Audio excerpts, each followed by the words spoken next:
कळंबा तलावाच्या समोर तुमचं स्वप्नातलं घर आता रियालिटीमध्ये। कोल्हापूर शहरापासून अगदी जवळ, निसर्गाच्या कुशीत, जिथे तुम्हाला मिळते शांतता, सौंदर्य आणि सुरक्षितता। 900 स्क्वेअर फुटापासून 10,000 स्क्वेअर फुटापर्यंत रेसिडेन्शियल एनए प्लॉट्स उपलब्ध। प्रशस्त 60 ते 30 फुटी अंतर्गत रोड, स्वतंत्र 7/12 वीज कनेक्शन, वॉकिंग ट्रॅक, सुरक्षा आणि बरंच काही। अधिक माहितीसाठी आता संपर्क साधा। Chandrankan builders and developers, Kolhapur.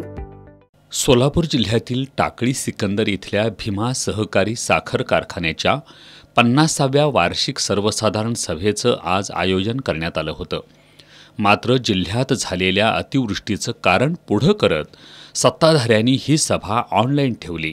मात्र ही सभा सोलापुरातील कारखाना स्थळाऐवजी मर्जीतील मोजके संचालक आणि निवडक सभासदांना कोल्हापुरात बोलावून घेण्यात आली। कारखान्याकडून झूमद्वारे घेतलेल्या या बैठकीची लिंक ओपनच झाली नाही। सभासदांचे माईक म्यूट, चॅटबॉक्स बंद ठेवून सर्व विषय मंजूर करण्यात आले।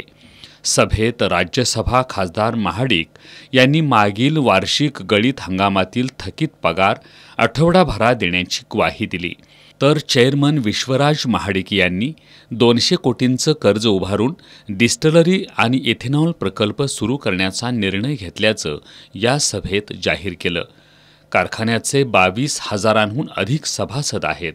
या सभासदांना वार्षिक सर्वसाधारण सभेची नोटीस देताना भीमा सहकारी साखर कारखाना असा उल्लेख केलाय। मात्र या वार्षिक सभेत सत्ताधाऱ्यांनी कारखाना मल्टीस्टेट केलाय अशी कबुली दिली आहे। शिवाय सभासदांना पाठवलेल्या नोटिसीमध्ये ऑनलाईन बैठकीत व्यत्यय आणल्यास 5 ऑक्टोबर रोजी सभा पुन्हा घेऊ असं सांगण्यात आलंय।